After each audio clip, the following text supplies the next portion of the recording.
Okay, so good evening, everybody.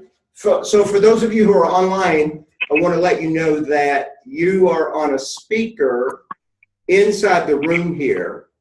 We are expecting 4 people to show up, whether or not, I don't know where they are, but we can't have you sitting out there waiting, and I can't have Kelly sitting here waiting either. So we're going to go ahead and begin. And tonight's version of the heart shift is going to be, you've not been to the heart shift at all, right? Okay, so for those of you who have been to the heart shift, it's going to be more refined. So we're going to,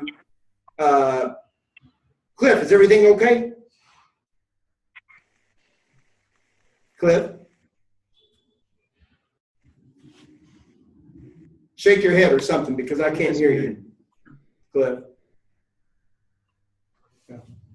I just unmuted him. I have to trust that you can hear. But it looks... Do what? Is that Barbara or Joanne? It's Joanne speaking. I think he muted himself because I can't unmute him. Oh, okay. Okay, very good. So, Cliff, evidently you're muted.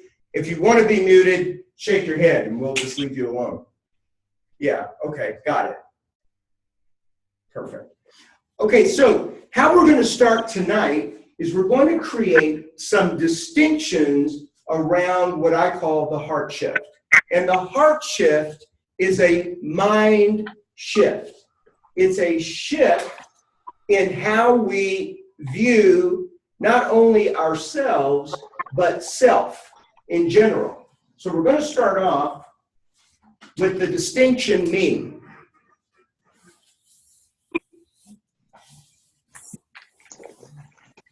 That's me.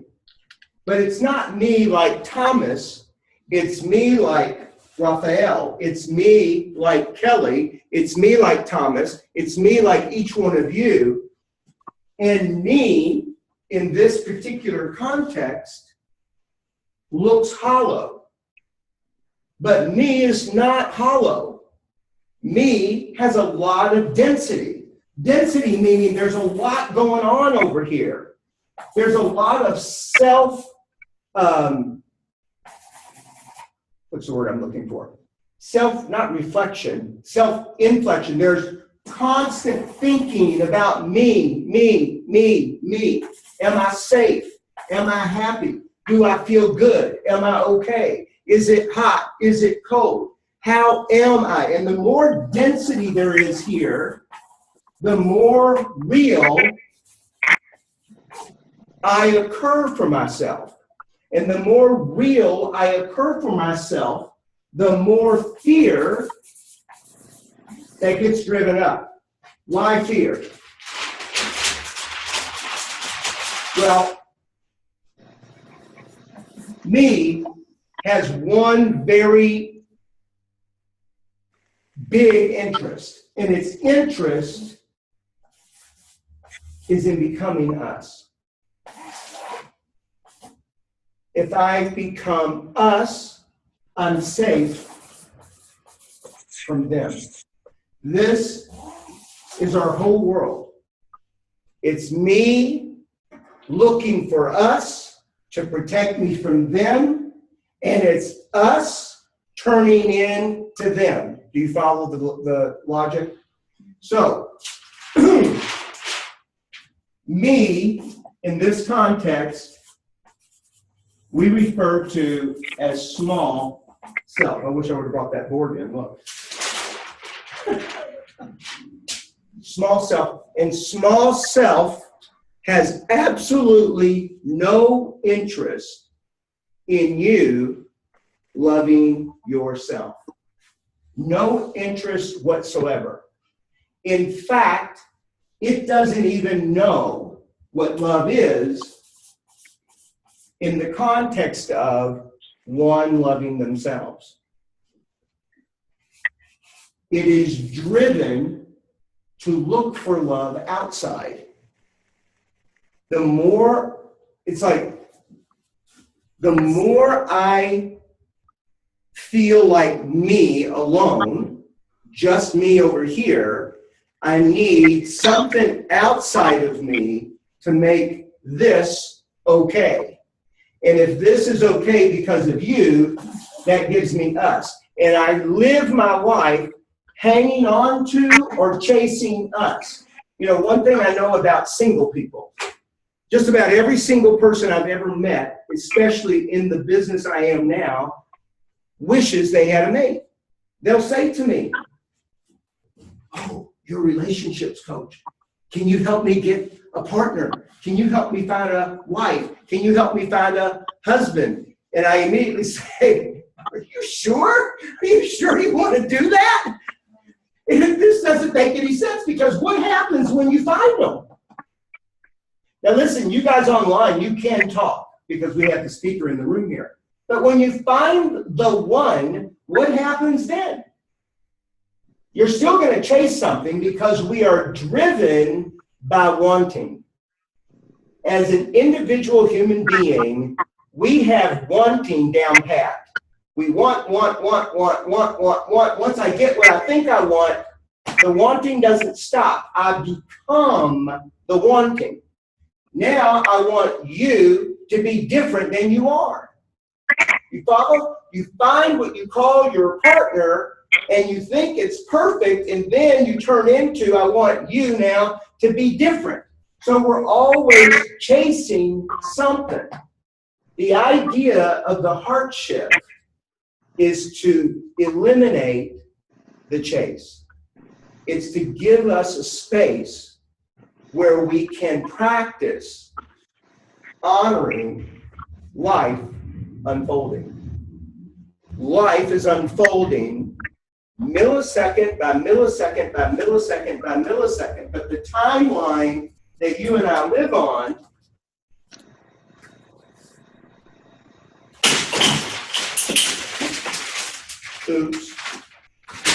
the timeline that you and I live on looks like this.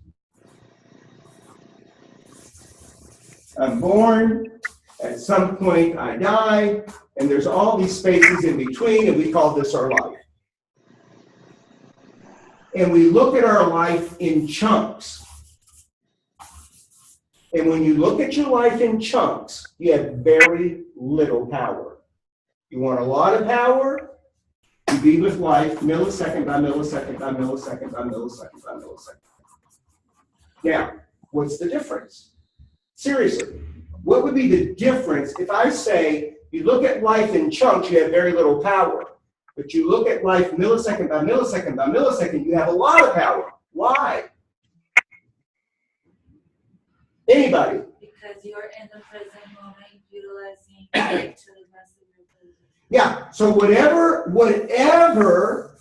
action or thought or movement that I can do in this millisecond, will it impact the future one? Yes. And if I can impact the future one before I know it, it impacts the whole block. If the whole block is impacted, it impacts the whole timeline life. So we have two kinds of life. We have a timeline life, and then we have the right here, right now life.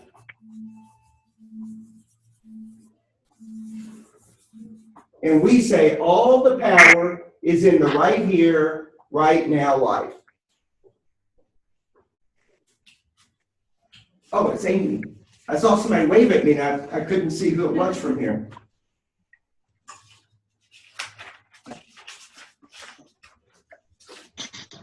So I'm going to switch gears just a little bit. Keep this in the background and keep me in the background. And now I'm going to ask you a question. What is love?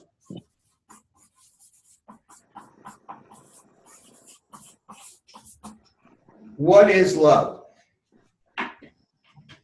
You might want to go ahead and come on in here. I mean, if you're waiting for Frank. No, I'm texting you the address. Oh, got it. What is love?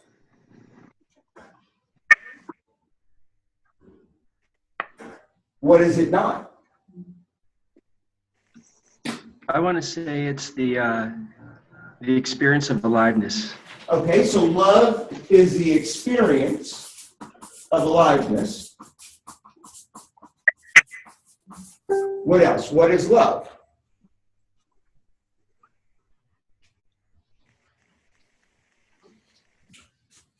What is it not?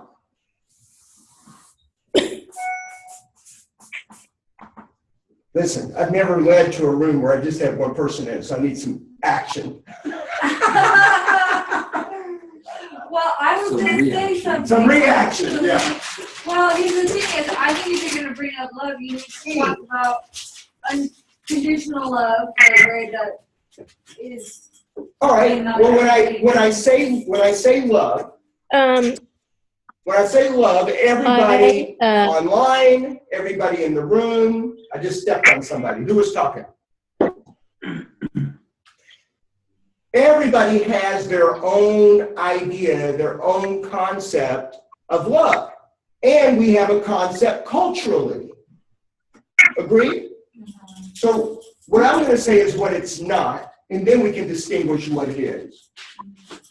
So first of all, what it's not is it's not an emotion. And this flies against the logic of most people when they're dealing with love, because when we want to check in, do I love you or not, what do we check in with? We check in with our emotions. If my emotions are high, then I say, yes, I love you. If my emotions are low, maybe I don't. So what we're saying here is that love is not emotion, but rather it evokes emotion. You know, evokes, pulls for. Real love pulls, evokes emotion. So consider it like this. Love, emotion. We live with the two worlds collapse. And when emotion disappears, we think love disappeared. People then think there's something wrong. And when you think something's wrong, you act a particular way. And those actions impact your experience of being alive. So whether or not you stay partnered, whether or not you think you could ever do it again, whether or not it matters to you anymore, because we're so emotionally driven. In the heart shift, what we want to do is we want to shift from emotion-driven to be feeling-driven. What's the difference? First of all, a feeling is generally fleeting. An emotion lingers. So that's one distinction between the two. But if I asked you, what is it to feel like a verb versus feeling like a noun? Okay, so feel would be like I feel my hand. Exactly. So in this moment, if you'd be willing, I want everybody to just get present to feeling your ass in the chair. Get present to feeling the pull of gravity. Just feel it. In this moment, just allow yourself to feel. And as you're feeling the pull of gravity, like really bringing your attention to feeling, I want you to bring your attention to feeling the environment against your bare skin. Bring your attention to feeling the fabric of your clothes against your skin. So feeling is always happening. Does it require any thought on your part to feel? No. Does it take any decision? No. No effort. No. Feeling is naturally already happening. All we've done is brought attention to what's already there. Now, if I start using intuition and feeling, don't get confused with emotion, because when we're emotionally driven, what usually happens? You're either happy or sad. You analyze your situation. Say that with your again, emotions. online? Well, everybody's trying. You're either happy or sad. Yes. You're either happy or sad, and you're always trying to adjust. Go ahead, Kelly. I'm sorry, I didn't mean to cut you No, off so there. that you're also analyzing your life situation within the emotion that you currently have. So you could have that emotion for like a long period of time. And you keep Yes. on living within that. Yeah, and isn't it? I mean, just take a look at your own life, and if it's not your own life, take a look at other people in your world. Aren't they almost always trying to get out of some emotion or to create some emotion that they think is better? Always. It's where our time gets spent. So what happens is life is not living. We're thinking. If you could try on that life, the purpose of life, your purpose, people are always chasing after their life purpose. I mean, I don't want to destroy that completely because there's a lot of people who pay me money to work with them, to coach them into their life purpose. But what I want to tell you is that your life purpose is simply to experience aliveness. That is your purpose. And to experience, one must be in touch with feeling.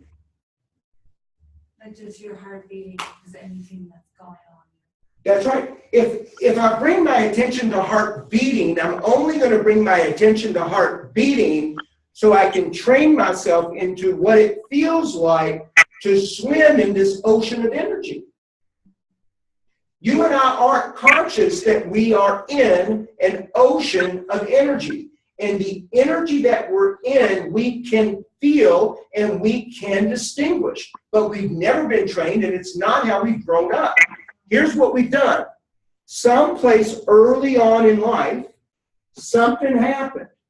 And whatever happened, we decided better to control our feelings than to feel. So now I go through life. From that point on, I go through life thinking I can control what I feel. I don't want to feel bad things. I only want to feel good things. And if I'm feeling bad things, I'm going to try to not feel bad so I can feel good. What do we do when we feel good? We want more of it. Somebody online. Joanne, what do we do when we feel good? What's the automatic? We're happier. When we're happy, we justify whatever made us feel good, right? We try to hold on to it. So what I want you to know is clinging to what we want has the same consequence of resisting what we don't want. You with me? So this brings us to the biggest distinction, the distinction of the heart shift is the practice of honoring life unfolding. If anything's happening, sorry guys, I must have locked somebody out. I didn't know it was locked. Hi, yeah.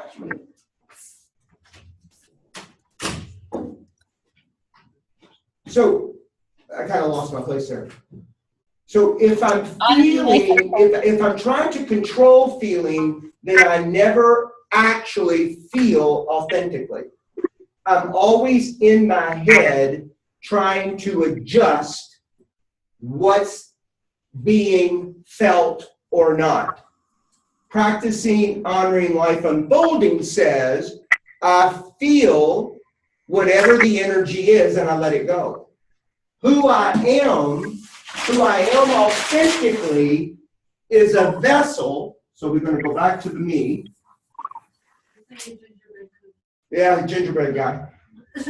I'm a vessel through which energy flows.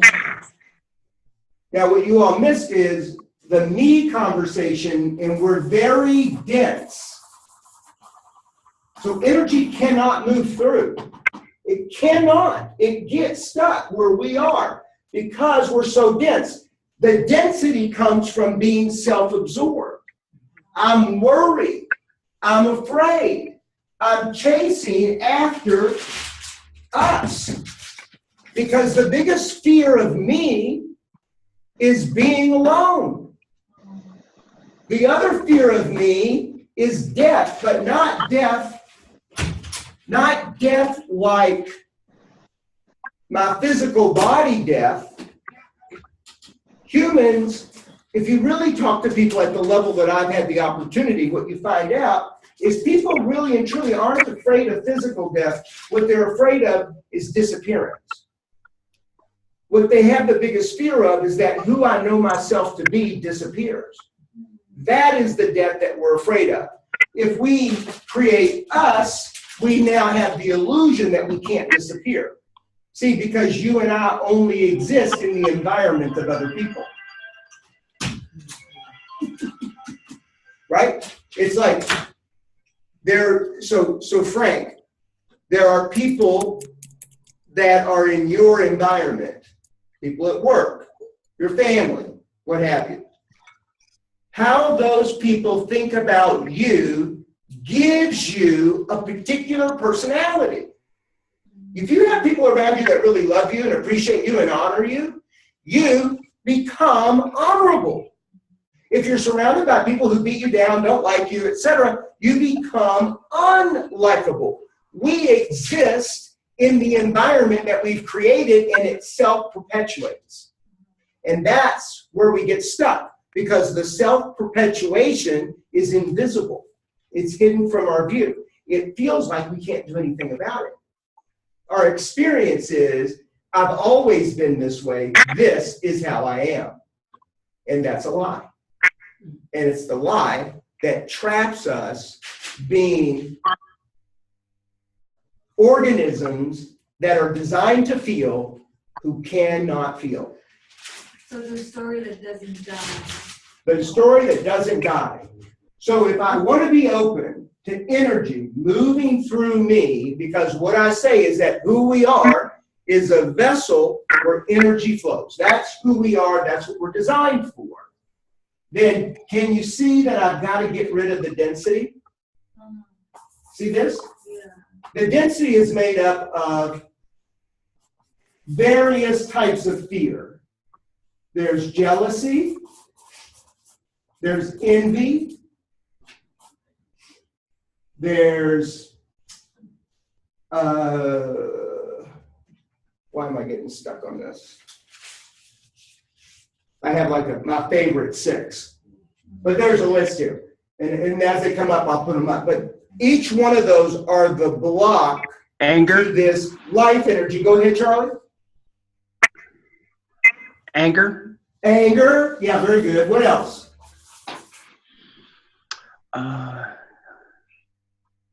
Anybody out there? Resentment. Resentment. Yeah, thanks. Regret. Shame. Shame. oh, guilt. Blame and guilt. All of these dominate our space, and it dominates it all the time. And when it's not, then we're trying to hold on to what we consider good stuff. And holding on to the good stuff is equally consequential as resisting what we call the bad stuff. The idea behind the heart shift is that who you are is able to be in any circumstance, no matter what's going on, being free to experience it and let it go. Experience it and let it go. We don't hold on to anything and we don't resist anything. We practice honoring life as it unfolds. Clear? Good so far? Who is the you that lets go? If we are the head, the voice in the head is the non-dying story of me. Yes. Who is it that actually does the letting go? Very good. It's a great question. So this me, this guy, is what I'm calling the small self. And if there is a small self, then that in and of itself implies what? What does that imply? That there's a small self and there's a bigger self. That there must be a higher self or a bigger self, right? In this course, we call that the quantum self. And the quantum self can't be talked about just yet. It's going to be just a minute, but it's a very valid question because small self in and of itself is not real. It's not real, and isn't it? It's kind of like a byproduct of it. Just trusts as a byproduct of something that you know as a deeper, higher self. Well, how it starts is when you first take the body. Let's just be clear about why we're here. So we are asserting, not like the truth, but we're going to pretend like it's the truth. We're asserting that higher self cannot experience because higher self has no physical body. And it is the physical body through which we experience life. Agreed? If you didn't have a physical body, as far as we know, there would be no experience of this life that we know about. So we experience through the body, and then at some point made up that this is who we are. And small self takes over. Higher self disappears. Now, don't misunderstand me, see, because we're not going to make small self wrong. It's not wrong. If, in fact, we are here to experience life, and to experience life is to feel, then that must mean small self has a very important part to play. Our job is to determine the part. And one of the things that you'll notice tonight, you will walk out with what I'm about to say. It will shift for you. The small self has a fear of disappearance. Remember I said the biggest fear for me isn't death, but it's disappearing. If you knew that when you died, that who you are, the element, the essence of you still continued, you might say, hey, that might be a cool trip. But we don't know that. We have people going around saying it's so, but we don't know. And there's that fundamental fear. And that fundamental fear drives us to search to be loved. Because the small self has no interest in you loving yourself. None. It can only feel okay if you love me.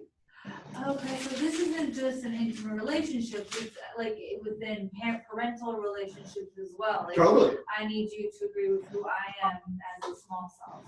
Exactly. And that is counterfeit love. And counterfeit love is the only thing me, small self, knows. It's like this. It's like fake, right? It's fake. It's completely fake. But here's the problem. Here's the problem. It is fake. But here's the problem talking about fake love in the paradigm that we exist in. Let me just clarify this and then we can tear it to pieces. Inside the paradigm in which we live, counterfeit love is all we know. And it's, well, sad or not. I mean, it gives us something to do tonight. But, yeah. But the thing is, if in fact it's all I know, then not only is it all I know, it's all my parents knew. And from them, I'm trained to search for what they look like they were searching for, but I'm just going to try to do it a little better than they did. And if I do it a little better than they did, then I think I'm okay.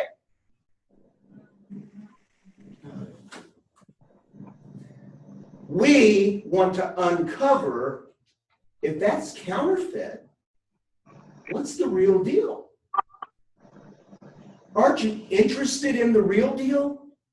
Interested in using this experience of time to actually capture something that we know in the everyday, ordinary living of life is missing. It's not there. Because what we're chasing is an illusion, and we're captivated by it. Captivated by it. Again, Kelly, it sucks or it That's doesn't. all we've ever had. It is what we got. All right, so we got.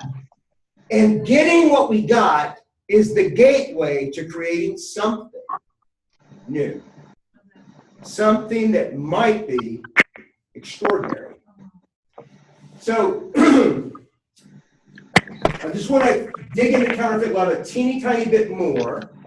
You love your children. Yes. And do you have animals? No. He's got an animal. You got an animal? I don't have no more animals. But you did. I did. And there are people who love their animals, and we are that they love us.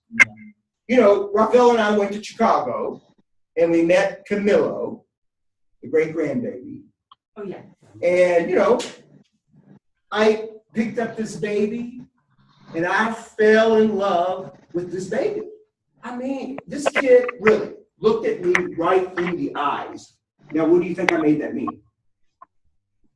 He loves me too. Yes. Yeah. He's 4 months old, and his eyes are open. He's looking at me, Yes. and he grins so big. Okay, so He's a he has captured my heart for the rest of this child's life.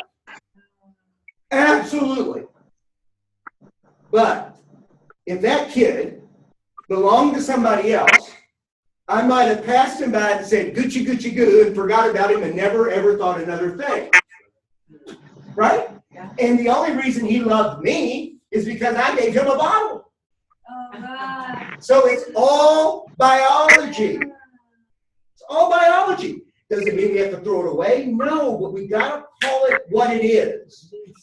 Because as I said earlier, there's real love and there's emotion. We live like they are one thing. And what I want you to do tonight is shift that there's love and there's emotion. True love evokes emotion, but it's not emotion. It's just love. So what? Oh. This is going to drive me crazy. I know. I'm sorry about that. Yeah, you're so popular tonight. I know. So then, what is love? So if love is not emotion, and we've lived our whole lives like it is, then what is it? Earlier, Charlie said aliveness. So I want you to just get that love is energy. Try on that it is the energy. It is the energy that moves through the shell when the shell is free. And that's all it is. Just stay with me. When you are around someone who's completely open, when you're around someone who has no judgment, they're completely free, and the energy is moving through, what happens to you? It rubs off on me with how they feel, how they are. Yeah, I because, want to be around people like that don't have that whole list. of course. And you don't even need to make the list, right? If it's clear there's a way you feel in that presence, you don't even know what it is, but you know in that presence something works. Something is right. So the game here is getting love simply as energy. It is aliveness. That energy doesn't move through me if I'm dead. So it is aliveness. And the game of life is to experience aliveness. And how we do that is by letting go. We let go of jealousy. We let go of envy. We let go of anger. We let go of resentment. We let go of regret. We let go of shame. We let go of blame, and we let go of guilt. Constantly. You know how you breathe constantly? Do you ever complain about having to breathe all the time?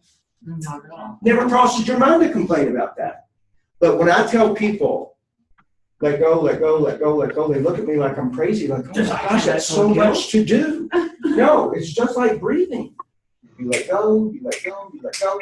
And is there always something to let go of? Always. Always. Now, the hard part is if you're angry, what goes along with anger? An angry story.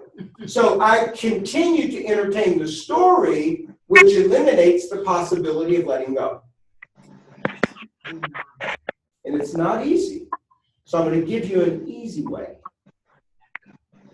So if everybody would take their ink pen and stand up, and all you're going to do is you just want to have enough clearing around you, like I have this in front of me, because I'm going to ask you to drop that pen. Just drop it. Yeah, and then drop your pen. Yeah. And now pick it back up.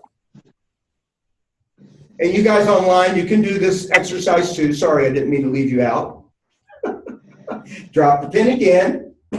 Okay, now this time, go ahead and pick it back up. But this time we're going to drop it a different way. This time when you drop it, I want you to feel, like get connected to, what does it feel like to let that go? Do you understand? I want you to feel what it feels like to let go. So let go, drop it. Do it one more time and get very conscious of what it feels like to let go. All right, you just trained your brain in what it feels like to let go. So if I'm talking to you and I say, so Frank, just let go. You now have what it feels like. Your brain has calculated what it feels like to let go. Okay, take your seats. Now, as you take your seat, go ahead. I want everybody to locate a contraction in your body. Just locate a contraction, tension, a tightness in your body. Wherever it is, just locate it. Has everybody located a place? Everybody out there, have you located a place? Whatever that contraction is, let it go. And just notice, as you let go, what you did was you opened up space. You actually breathed into that area. You actually expanded just a little bit more. Find another contraction in the body and let go. If you practice that way, these things are all connected to contractions. If you can practice letting go physically, you don't have to deal with the story. See, when you start playing tug of war with the story, you're going to lose. And there's nobody in this room and there's nobody out there in the internet that hasn't lost this game. But if you practice letting go of physical contractions, these are connected. And you'll start getting freer and freer and freer. The only problem you'll bump into is, what are you going to have as a reminder? See, today you'll do good because we're together. Tomorrow you might remember a little bit. The day after, I don't know. You've got to have something in place, a structure in place that reminds you that this is not a practice. This is a lifestyle. And it alters everything. Can I ask a question? Yeah. Okay, so I get what you're saying, that, I'm very used to dealing with the story and questioning the story. On one level, it's very useful, depending on what it is, and on another level, it's not useful, and it's better just to let things go. And my small self's concern is like, hey, there's some very, very important stories that are not just going to get resolved by, opening. That's what my small self has to say about that. And he's full of it. So you're telling me that the story, like let's say it's a story related to business. It's a very important story. and how we deal with it, right? It's like there's a part of me that says, okay, so in order to feel like I can be complete with this, like I need to resolve the story and get it sorted out and talk to whoever I need to talk to. Like there's like actual things that are involved in getting something like that. Okay, let me ask you this way. I'm going to answer your question with a question. If your small self deals with that issue, is it going to do a better job, or is the higher self going to do a better job? Exactly. What I'm giving you is a gateway to the higher self. You can't just be in one space and say, oh, I'm just going to use the higher self. No, because that's not how we've been wired. We are wired that small self drives everything. And then we have to knock it out of the way to be our higher self. What I'm saying to you is, you practice letting go, letting go, letting go, letting go, letting go, letting go, letting go, and you're an empty vessel. That empty vessel now has access to wisdom that small self could never have. And your actions will be correlate to that wisdom.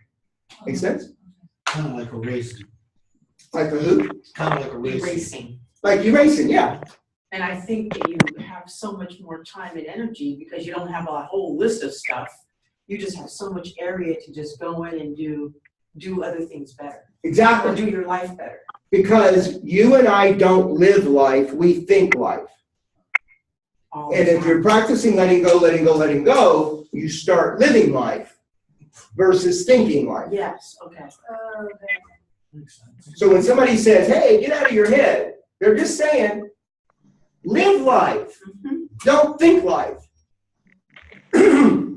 So we chew in our brain. We chew on things. We chew on things. Like earlier I said, when we feel something that we call bad, we resist it. When we feel something that we call good, we try to hold on to it. The very nature of that is contracting.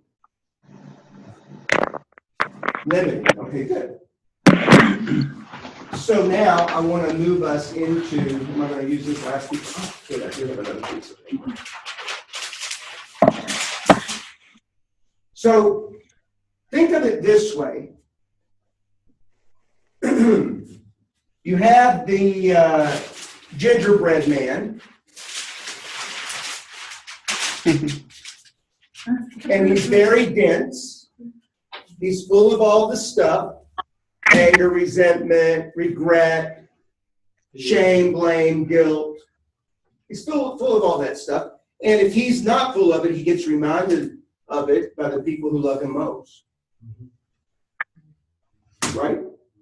People who love you the most are the ones who are going to remind you how pretty you are. Yeah. And you do the same thing. Mhm. So this game is so critical for a couple. This game is so critical for a family because you mold each other and don't know that you mold each other. And then you're not responsible for having molded each other. So if this, when we come back to this guy, the physical heart is the first organ that develops in the human body. It develops before the brain. The heart space is where intuition lives.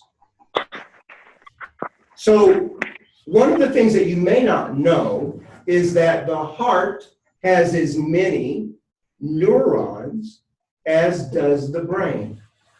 In fact, the heart speaks to the brain more than the brain speaks to the heart. It's a fact. The only difference between the brain and the heart is the brain uses language and the heart uses intuition and feeling. You need to be powerful in both domains. This is not about throwing one out for the other, but our culture, our Western culture, has always favored the brain over the heart. And that's why we have a lot of cold-hearted things happening in our culture. Make sense? Mhm. Okay. So we are now going to talk about being open-hearted. So when I hold on to any feeling or emotion, or I resist any feeling or emotion, I am closing the heart, and I just don't know it. How is it I don't know it? Because we've lived most of our life closed-hearted. We don't really know what it feels like to be open. So take one of these and pass it down, will you?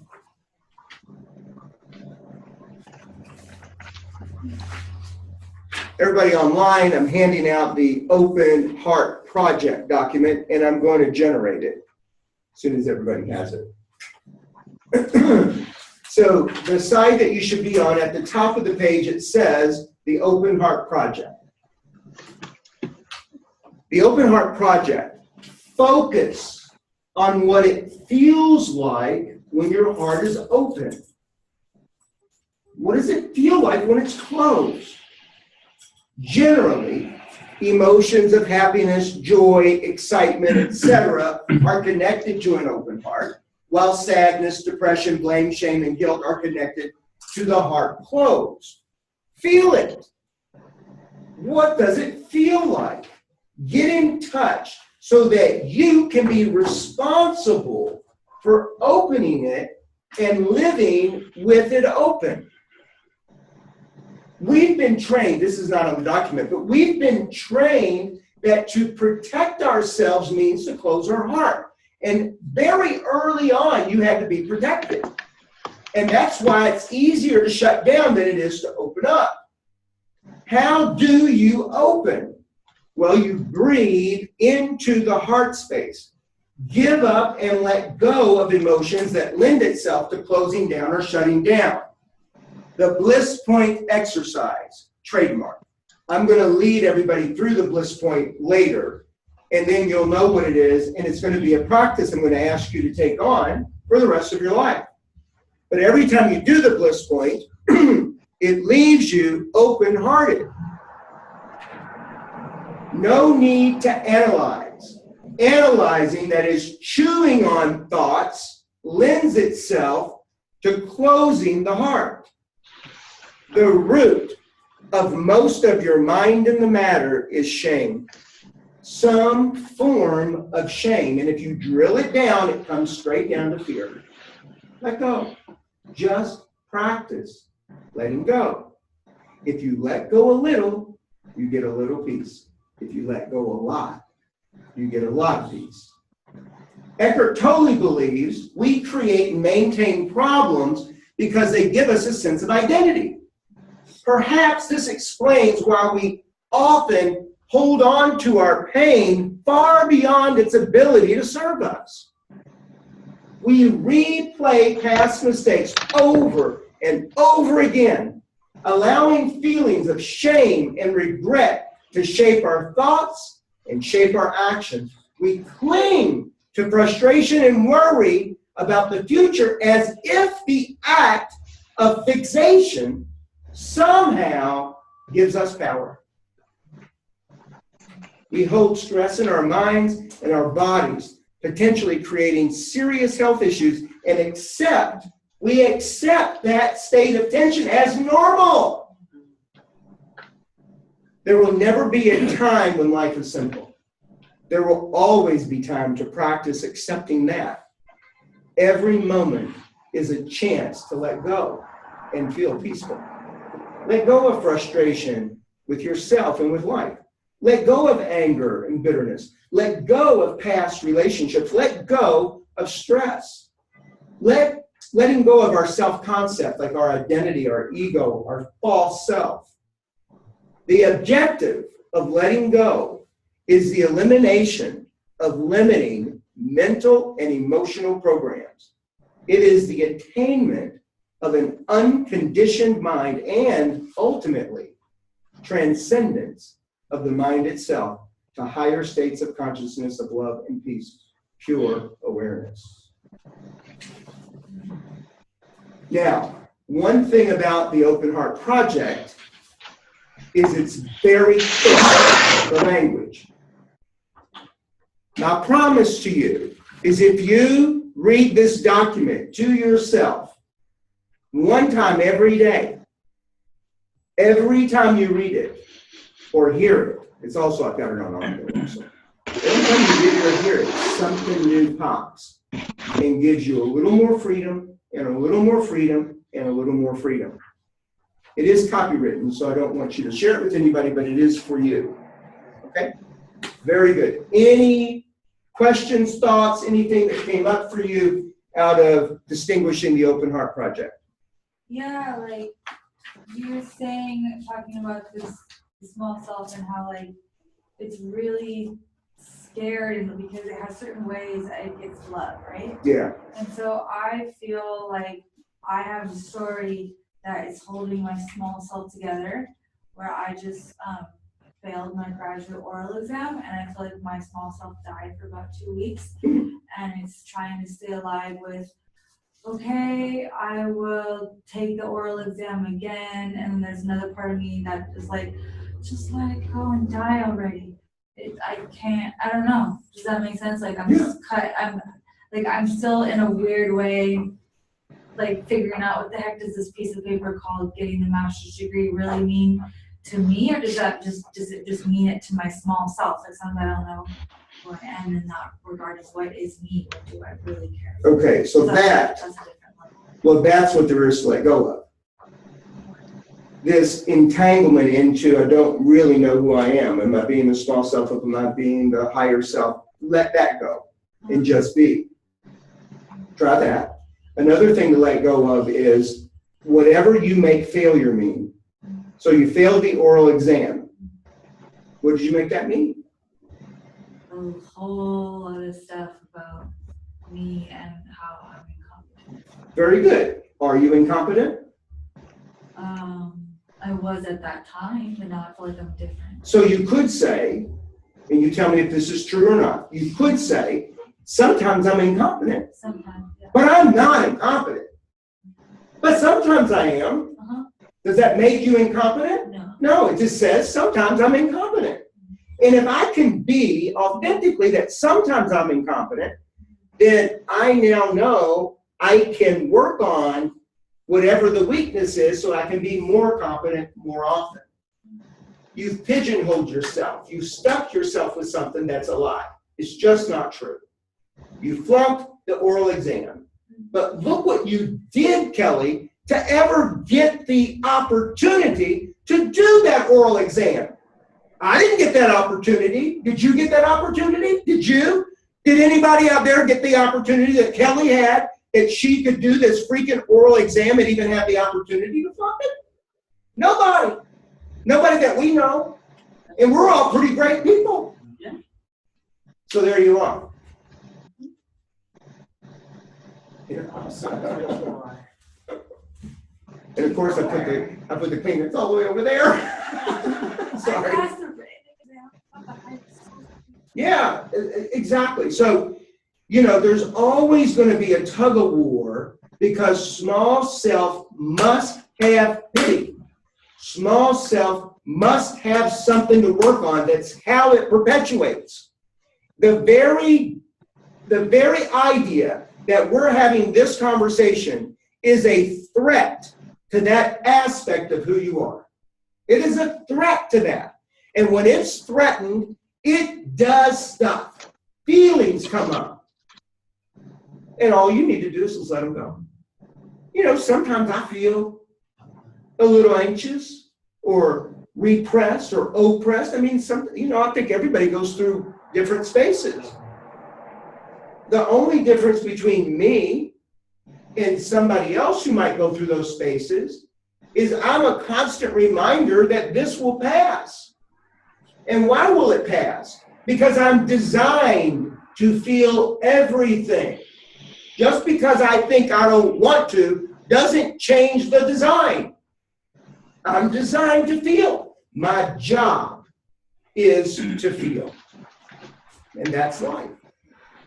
Cool. Very good. Anything else around that? And the one last thing I wanted to leave you with, which I think is a critical distinction, is no matter what the issue, no matter what the problem, quantum love is the answer. And quantum love is simply letting go of nothing. This is clear and energy moves through. And I call that quantum love, okay? That's what I call it.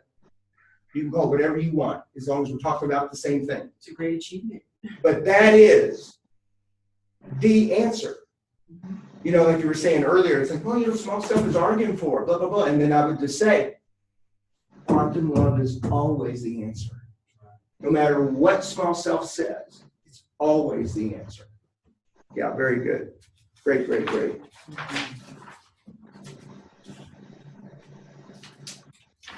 Okay, so now I'm going to ask you to consider for yourself, what would it feel like if you were forgiven? What would it feel like if you were forgiven for everything? Anything and everything that you've ever held on to that you're guilty or ashamed. And by the way, guilt lives in the doing domain. So if I feel guilty or if I am guilty, it's something I've done or not done. That's where it lives. Shame lives in being, who I am. So it runs deeper, you see. And then they connect. Guilt and shame end up connecting. But I just want you to have the distinction between the two. Guilt lives in doing, shame lives in being. Who I am, and I'm ashamed. So if you were forgiven for everything, and I mean everything, like there's nothing that you have to hold on to be punished for, how would that be for you? How would that feel? Real question. I'm going to let you think about it for a minute. I'm going to get some water. Does anybody want water, by the way? Yeah.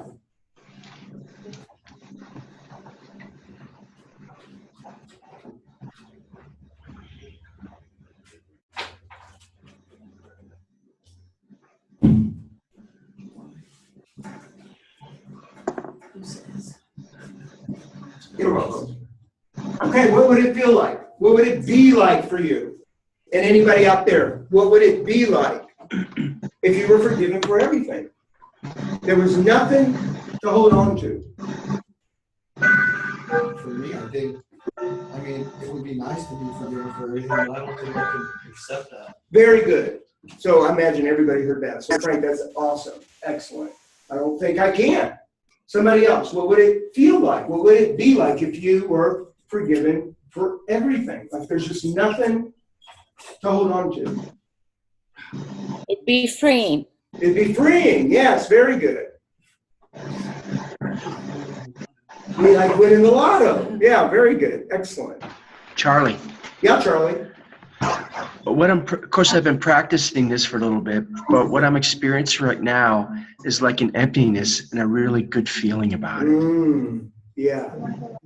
Yeah, you know, one of the things that we're going to deal with, not here tonight, but some of my group on here, we're going to start dealing with the space that gets created when you've let go to the point that you really start to feel that you are hollow. Because there is a bit of insecurity that can come up and you'll grab small self. In fact, if any of you have had any serious breakdowns recently in who you're being, it's connected to that. Because we have an identity, and to let that go is very fear-making for the small self, because that's all he or she is identity. And to let that go and be nothing, that's a scary moment. However, that's where we're going, and ultimately it's what we want. So I'm now, I've got everybody in the room here has the quantum forgiveness document, and I'm going to generate that now. For you guys, if you have it, great. If you don't, I'm going to generate it, and we'll do that together. So turn your paper over, and you'll see on the back side another a copywritten document called Quantum Forgiveness. Now this one's a lot thicker, so stay with me. Quantum forgiveness. This forgiveness is distinct from a forgiveness of superiority. Now, what do I mean, forgiveness like a superiority? Well, ordinary forgiveness automatically gives someone the upper hand. If I did something that pissed you off, Kelly, and I come up to you and I say, Kelly, I'm so sorry that I did that thing. And you say, what? She says it's okay, so I'm forgiven, but you also have the possibility of saying, I don't forgive you. So there's an element of superiority, even though it's subtle, it lives there. And I call that ordinary forgiveness. Is ordinary forgiveness important? It actually is. It's important because in human relations, we need to be able to communicate and we need to be able to know that I'm okay with you and you're okay with me. We need that. However, that forgiveness is not the forgiveness that I'm generating here. This is distinct from that. So this forgiveness is distinct from the forgiveness of superiority. It is one that isn't logical. Quantum forgiveness is not logical. It is ontological. That is, it's a way of being like a created space versus an action. Okay? In this space, or state, if you will, one can rest and trust in a higher purpose for life, where you can surrender to life unfolding. That is, letting go, letting go, letting go. A lifestyle versus an act. Consider it this way. Your life purpose is to align with life unfolding, to bring honor to life unfolding, allowing pure love, that is, life energy, to flow through powerfully and naturally, and open-heartedness. Love, as in who you are and who I am. Shame, blame, guilt, jealousy, envy, upset, anger, frustration, anxiety, to name a few, are all fundamental expressions of fear. That which is a barrier to, a thwart or a stopping to, the flow of that energy. The mind is addicted to violence, but at some primal level, it feels good.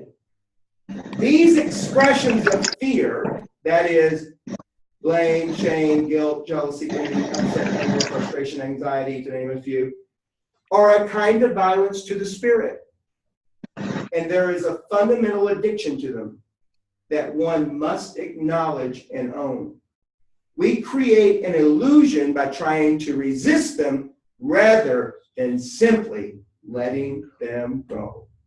Resisting, of course, causing persistence. Forgiveness, as in quantum forgiveness, is the only way, all caps, the only way to undo the fear and to open the heart to energy flowing freely again. This starts with first, so Frank, this is especially for you. This starts first accepting you are forgiven. But keep in mind that this forgiveness is not one part of me forgiving another part, but rather a stepping into an already existing forgiveness that one only need accept. The key to this is to accept, number one, I cannot earn it. There's just nothing you can do enough, you guys, to earn the kind of forgiveness I'm telling you. And number two, I don't deserve it. You don't deserve it. You're an asshole. You don't deserve it. And yet it's available. And number three, you accept it. Well, this is the real catch. Listen to this carefully. You accept it for no reason. The moment you start grabbing for a reason, you can't have it. Only when I step in can I be that. And when I be that, it is a joy. It's an honor to extend it to others. Forgiveness is more than a generous gift, but rather a wonderful reminder. Our lives are but an opportunity to practice at very high levels this kind of life. It's not the world that is our laboratory, but instead our own consciousness. So again, please don't copy it, but it is a copy for you to use. So both of these, the Open Heart Project and the Quantum Forgiveness document, they keep on giving. So if you are willing to generate it for yourself daily, you will be amazed at what you start to see and what starts to shift over where you are. So now I have one more section, one more distinction here as we start to close, okay? And you're going to want to use paper. So I gave everybody some paper there. I want you to, I'm distinguishing for you what I call a full moment. So a full moment is F-U-L-L, a full moment. What is a full moment? A full moment is a moment that you, like a real moment in time, it actually happened, where you felt full of appreciation. You felt full of gratitude. That's a full moment. Everybody who's ever lived has had a full moment, or two or three or four. It could have been when your baby was born. It might have been when you said, I do. It might have been, let's see, I have a couple that I can share. A full moment for me. I had a full moment day before yesterday. So day before yesterday, I go down to the office, and I'm going into the door, and I turn around, and right outside my office, there's like a little clearing. Now, there's the whole yard, right? But there's this clearing. And Raphael had cleared it out, and he's planted a whole bunch of stuff out there. And I know you planted it a long time ago. And I know you put it all together, right? And I know it was a generous gift that he did that. But, I'm busy, and I don't think about it, and I walk past it, and it's there. But this day, I walked past it, and I was like, and I sat down at my desk, and I'm looking out the window, and I really enjoyed what was there, right? And I had this full moment, like I was grateful and appreciative for his generosity, like it was a generous gift. And I was appreciative and full of gratitude with nature itself.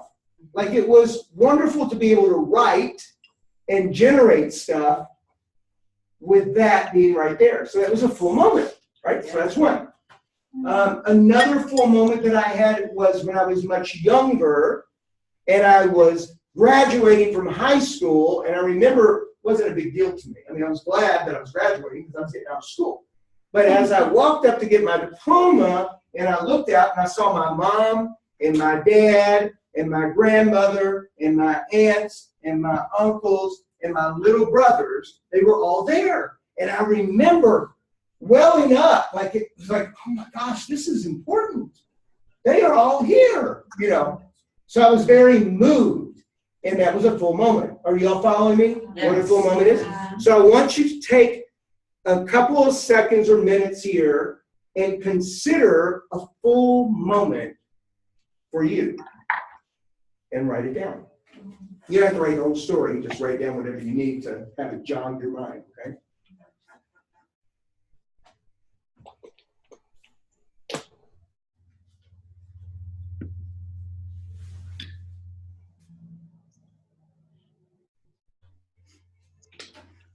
Full moment for me was I fell in love with you. Yes. I have Those a are really intense full moment that I'm so grateful for a lot. I just noticing how that moment shaped. Oh, you're going to share with us? Okay. Give them 10 seconds, right? And I'm going to give these guys, I'm going to give you all out there in TV land a little more volume. Oh, TV Land? There you go. I can hear you a little bit there, Joanne. I Yeah, always TV like land. Oh my god.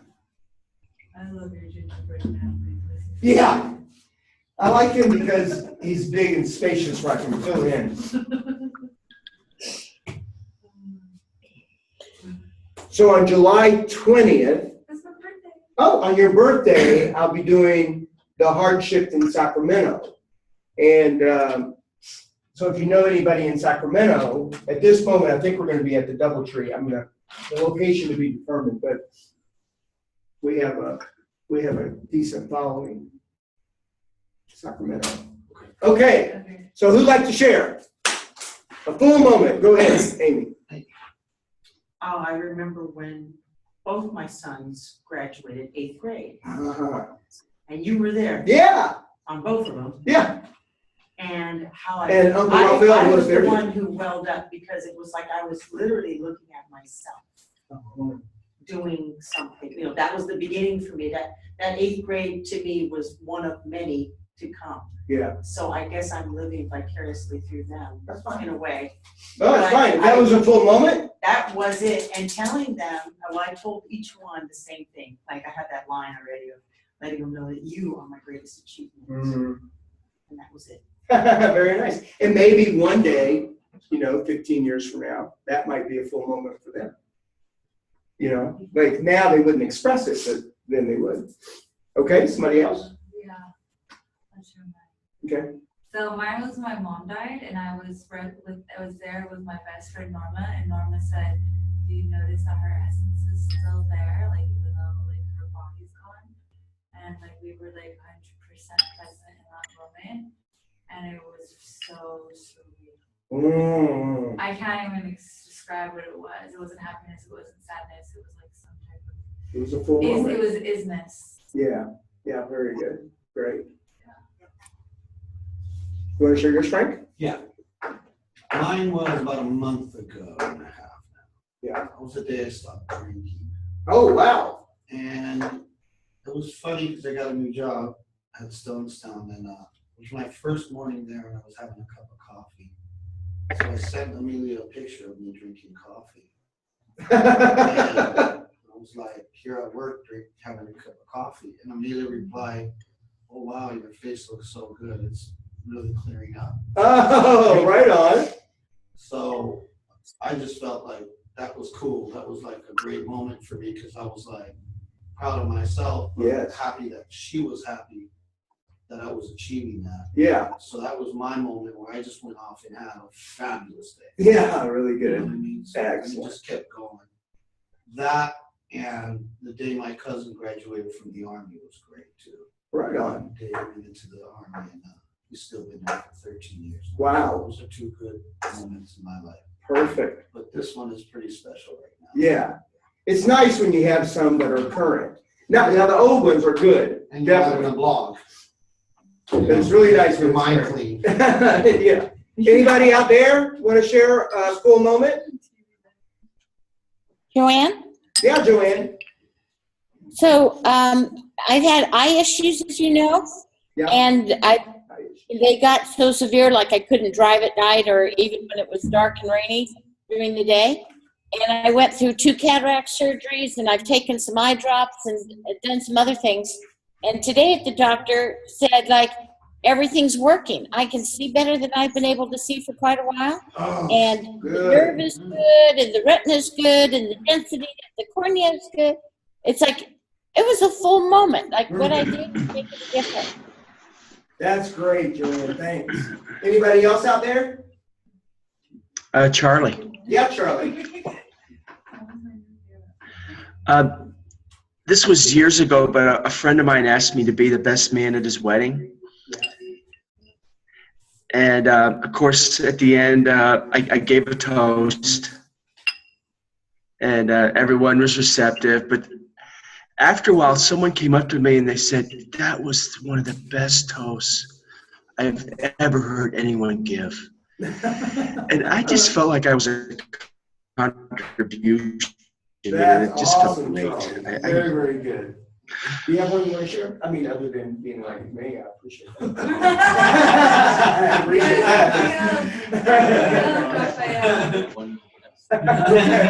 come on, Raphael, try something.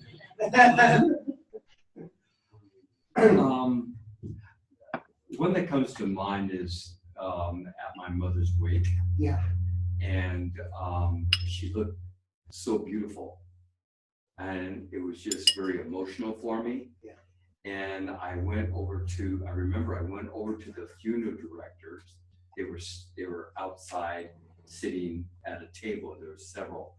And they asked me, can I help you? And I said, well, I would like to speak to the person who fixed my mother up.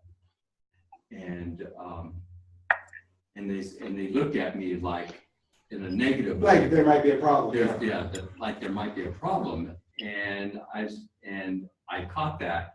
And I said, oh, I just wanted to thank them for, making my mother look so beautiful. Mm-hmm. And that was a very, full moment for me. Nice. Emotional. Yeah, Yeah. very good. Okay, so now here's what you want to do. Put your papers down. And you want to allow yourself to be present to the feeling of the full moment. Just how it feels. And you want to let go of the story. Like let go of the feeling is anywhere connected to your mom or anywhere connected to loving me. Your story is no longer connected to your mother. Yours is no longer connected to the boys. Yours is no longer connected to a month ago you started a new journey. What I want you to be conscious of is what that feels like. So let go of the story of it and just get to the feeling and take your hand and just put it over your heart. And we're going to take 3 gentle but deep breaths. And on every breath, you're breathing in gratitude and appreciation. And just breathe out peace. And then breathe in gratitude and appreciation. Okay? And you're pretending like you're breathing into your heart. So I want you to imagine you're breathing into your heart. And do that now. We're going to take 3 gentle but deep breaths.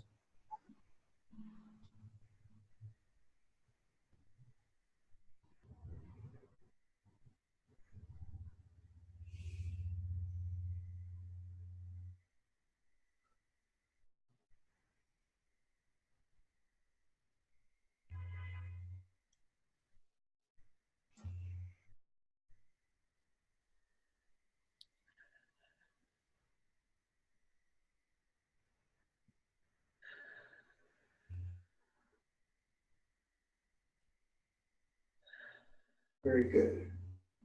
That was me.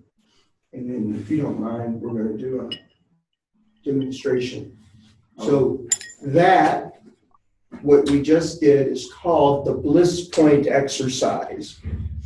And the bliss point exercise is very quick and very easy to get open-hearted. You don't have to go through all the steps. The whole idea of having a full moment is something that you can grab so you can have the feeling in the face of anything. If you can bring up that memory, no matter what's going on around you, you can feel it. Get it? Sometimes when things are going on around you, you can't capture that feeling in that moment. But if you have a memory you can grab, you can capture the feeling and hang on to the feeling and let go of the story. Get it? And that's how you can get your heart open. Okay? In a couple, once you've done the bliss point, I train couples to do what I call the heart-to-heart. And the heart-to-heart is exactly like the bliss point. The only difference is you're going to hug your spouse or partner heart-to-heart, and you literally do the 3 breaths as though you're breathing into them and they're breathing into you. Okay? So you just get in a hug.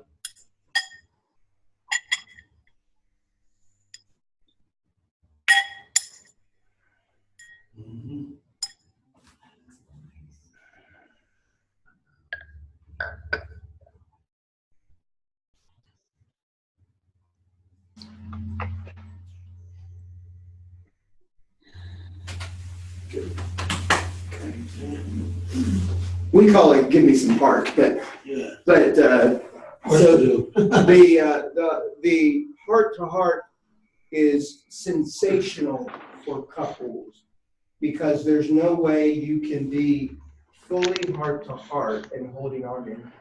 You just can't. And I could feel you, but I think it's just because we're in front of all these people, but I could feel you holding on to something because usually you're very open. But I get it. I get it.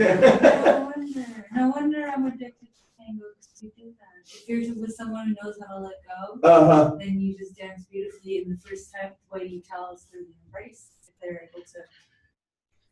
Yeah. Oh, wow. Yeah, that's great. Very, very good.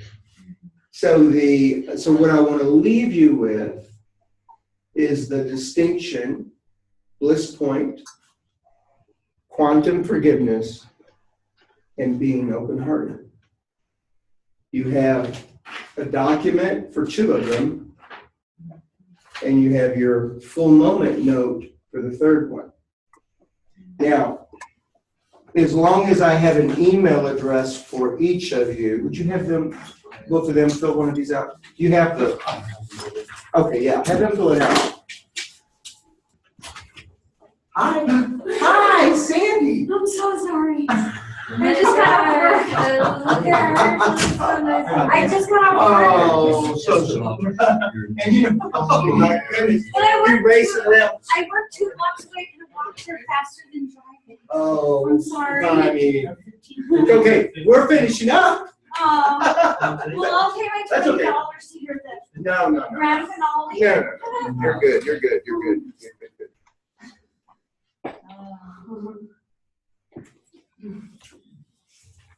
So guys out there, Joanne, Yes. I'm going to mute you guys from out here. And if you want to complete with the group online, I'll complete with these guys separately, okay? Okay. And then I want to thank everybody who hopped on. Robert, it's good to see you. Larry, thank you. Rasha, I can't see your face, but I know you're there. Thank you. Is that, oh, Doreen. Hi, Doreen. I never saw you pop on. And Barbara, Charlie, Joanne, thank you all for being here. I love you and appreciate you. So I'm now disconnecting you from this side, okay? And then Joanne, you can complete with people. You might want to let Doreen know and let Joey know that we have, and Joey, sorry I didn't say hi. Good to see you. Thank you for being on. Let them know July 20th, we'll be doing the full hardship. This was a miniature, I'm in a meeting room that they only gave me till 8:30, so I couldn't do the whole thing. But anyhow, I'll be doing the full deal July 20th in Sacramento, probably at the DoubleTree. Place to be determined, but you can pretty much count on me to DoubleTree, 7 p.m. until 10 p.m. Would love it if all of you could be there. And then, Joanne, would you share with Doreen and Joey about the quantum shift and offer them the special? Everybody else, you're already registered, and I love you, and I'm now going to disconnect this, okay? Good night. Okay. So now, where I Okay, want to say to everybody. you guys is in Does Sacramento. anybody need to say anything to be complete? Is there anything you want to talk about? 12th. So if you open This up point? the little brochure Joanne? I gave you. Do we have that document about I think we do, but I'm We're just doing a full inquiring day. about the workshop. It starts at forgiveness, 10 a.m., it goes quantum till forgiveness. 7 p.m. That was emailed to you? And the reason we're doing it in After Sacramento is one of our because we have a meetings following directly there. So in from Congress. Sacramento, we have people. And Give what me a I'm second. offering for See if I can folks find mine and find the date for you, that have to travel or send it to you. Yeah, Joanne, if you you're could on find that it and post. you could send it, that's fine. is a $200 discount. I So think that I have helps it, to but I'm cover not any sure. Travel expenses and what have you. The event is one full day and then followed by 3 webinars. It's the 3 following Thursday nights. from 7 Joanne, p.m. don't worry about that now. Three Don't worry about it webinars now. follow up. Let me write The myself a note to promise take care of of the that. All right. course is that you'll leave there with Good night, peace everyone. I'm and gonna sign off. tranquility in the Okay, face of good night. anything. Thank you. You will See you, Larry. actually have Lorraine and experientially Joey, I'm feeling Joanne. versus emotion as a skill. And I did. You'll let go of everything that doesn't serve you Is naturally. $4.95. And last, you'll be You face to face promise. with who you really are. It's an amazing. Joanne, can you hear me? Yes. How do we turn the volume for Thomas off? Did that just happen or? I just did that. Okay, thank you, because I couldn't hear what you were saying. So could you start over, please? Sure. So he has the course that he has upcoming is $4.95. That opens up the Bliss Point and many other things that we're working on. And when you participate in this group, you get a discount, especially when there's travel involved. Like you'd have to travel to Sacramento, and that for some people that means staying overnight or whatever. And so he has a discount available for $2.95 if you sign up tonight. Now, how that would occur is that I'd have to email Thomas that you are going to do that, and then he would send you the invoice tomorrow and the details, and then you would pay him and take care of that. And has he told anybody the date? did he say July 20th? But is this a one-day course, or what's the structure of the seminar? Okay, so what it is it starts on Saturday the 12th. I believe it's from 10 to 7, and it's a very impactful day. And it's in person in Sacramento. Then the 3 Thursdays after that, there is Zoom meetings, the remote, just like we do here. And they are easier to do when you're not trying to do like we did tonight. So when we do tonight and that's a little bit harder. But are you okay? Yes, sorry. That's okay. You can see when it's just everybody on a Zoom meeting, it's a little bit easier to work, right? So, yeah, can I just back up for a minute? July 7 to 10? No. No. It is August 12th. Oh, August 12th. Yes, it's on a Saturday in Sacramento. Okay. Joey, I can't see your face, so can you hear me? Okay. Oh, there we go. Okay. Well, it's a nice face. There's no reason to hide that. Okay. And then what are the hours again?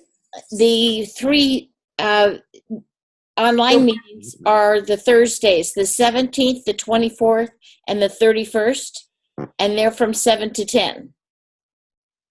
And the hours for the full day? I believe it's 10 to 7, but Okay. I could be wrong on that.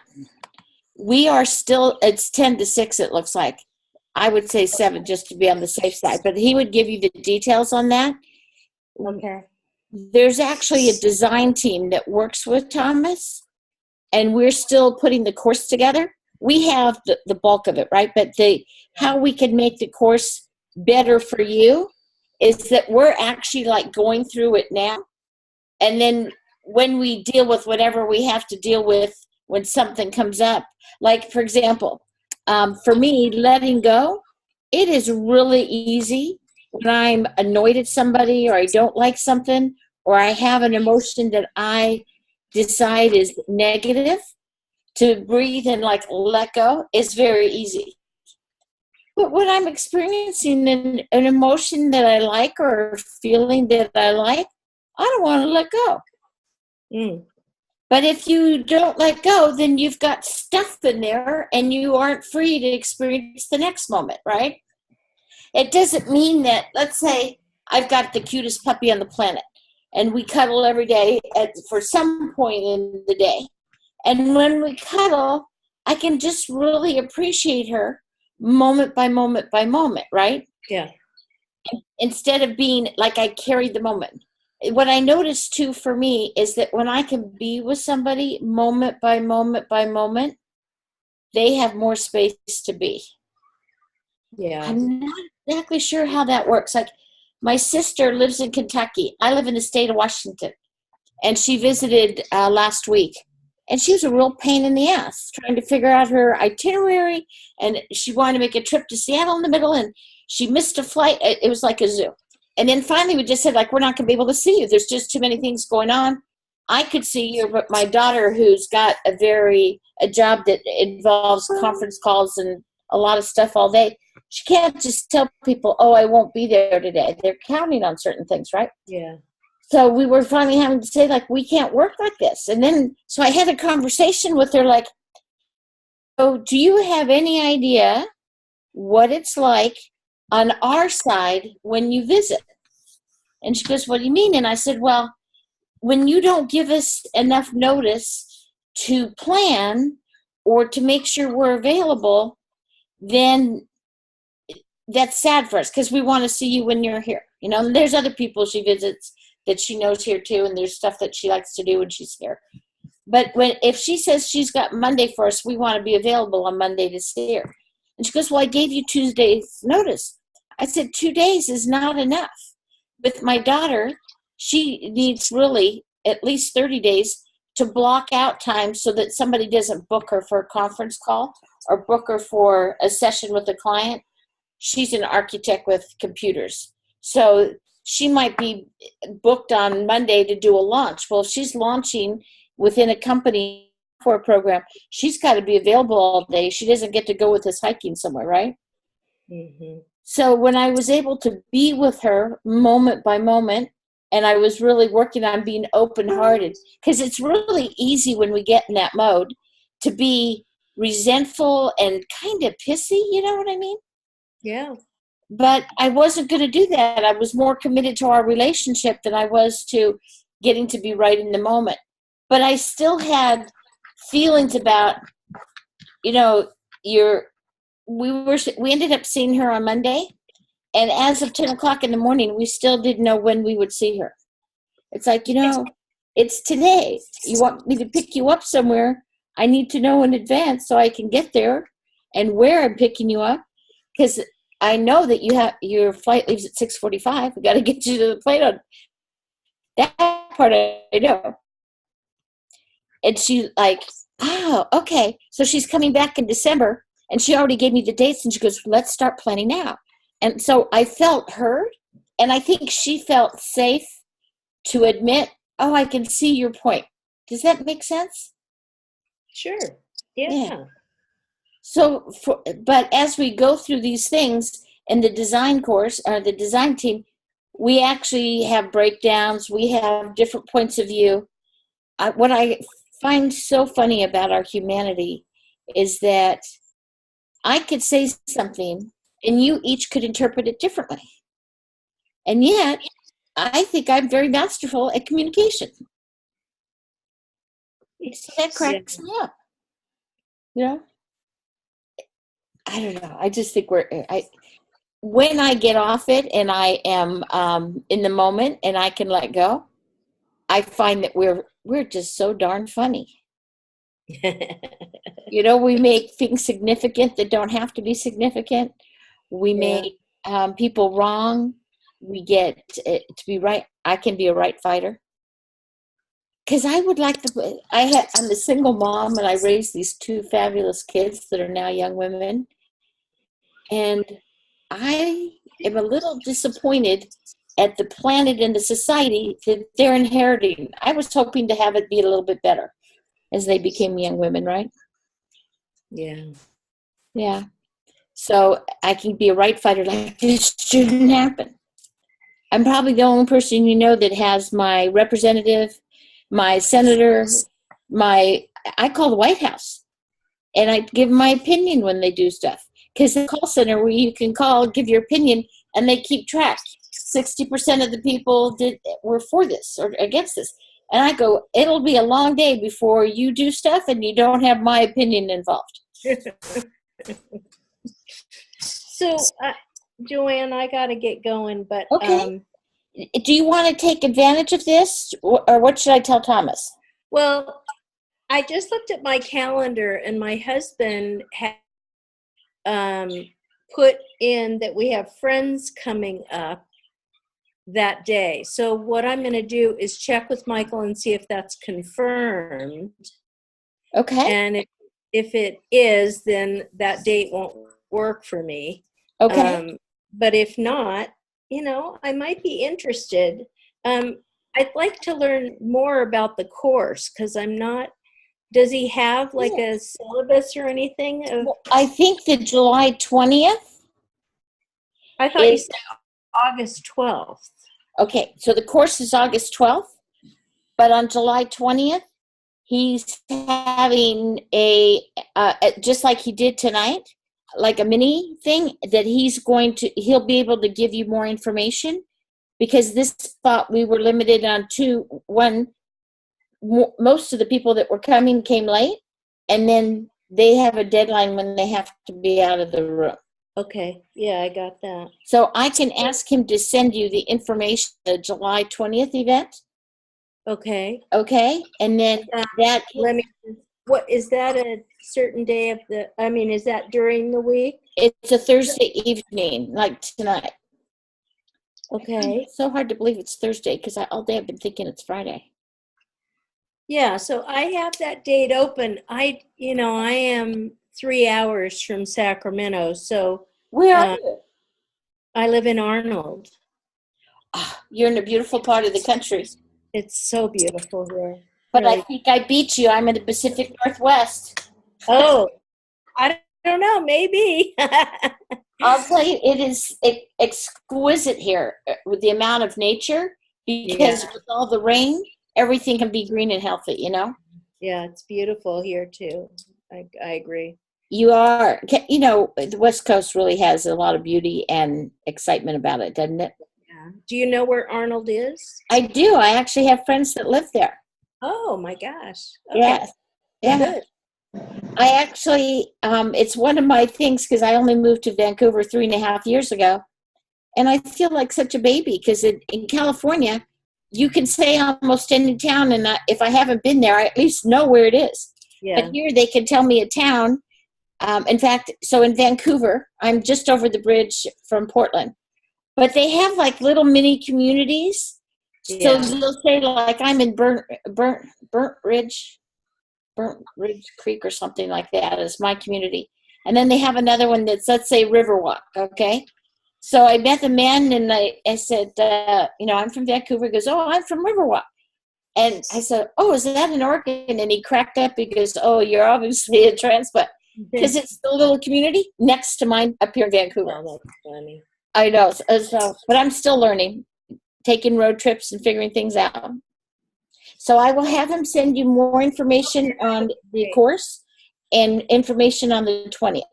Okay, thank you. And he has your email, correct? Yeah, he does. Okay, he's got your number then. Okay. Thanks, Dory. Nice to meet you. Nice to meet you. Good night. Good night. And Joey, what can I do for you?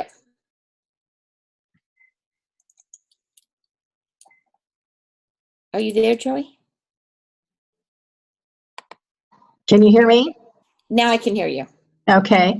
That's why you couldn't hear me talking earlier. Yes, okay. I was going to go ahead and hop off. I am doing a full day training class on August 12th. It's the only Saturday in August that I'm doing a full day training, and it's a bad coincidence. But I think I will, because I live close to Sacramento, so I will definitely try to make the 20th. Perfect. And Okay. what do you do for a living that you're going to a full day training, if you don't mind my asking? Oh, I am a Toastmaster, and I am the retention chairperson for this year, and I'm also the area director trainer.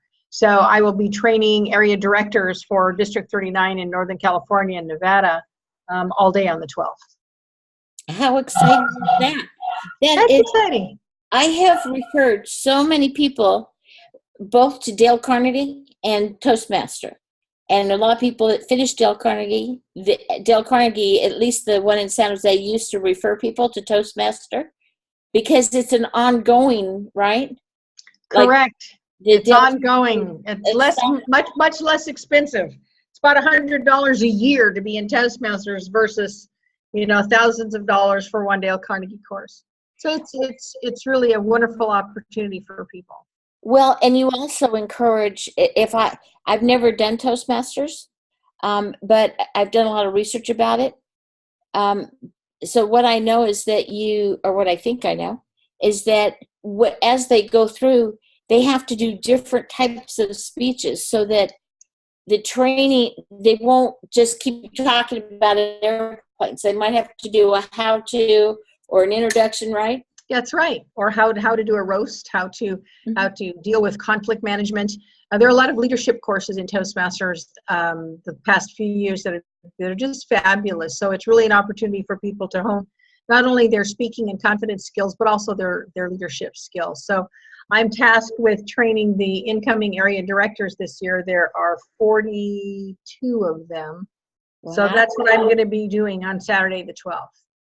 So that day's not going to work for me. But I enjoyed this. I've been to Thomas's classes before, and I'm a friend of Barbara Brackett. And so Barbara, and I was talking to Barbara. She said, "Hey, you're getting out of the conversation. You need to get back in. Come be on this call tonight. Let's try to pick it up again." So I agreed to be on the call because just hearing his voice. I don't know who this is. That was nice. She's cute, isn't she? Yeah, you hear that she's waving and sending you kisses? Yeah, she's so cute. Hello. Let's see if I Joanne, can you hear me? Shake your head if you can hear me. I can now. I just couldn't. Because I'm going to have to shut down. Yes. No, we can hear. No, we can hear. Yeah, because we got to pack everything up. 10 minutes. Okay. Yes, we are too. Thank you very much. We were just getting kisses and hello. Okay. All right, so Joanne, thank you for your time and your help. It's a pleasure to meet you. I don't think I was here before. Yes, thank you. It's a pleasure to meet you too. Because I think from Toastmasters Is she gonna go? is a positive contribution when people can communicate. She is already registered. Thank you so much. I'm looking forward to talking to you again. Yeah. We will do that. There's no way I'd be Take care. able to. Thanks. Bye-bye. I couldn't. Bye. And get packed up and get out of here. No, I got it. Those papers are going.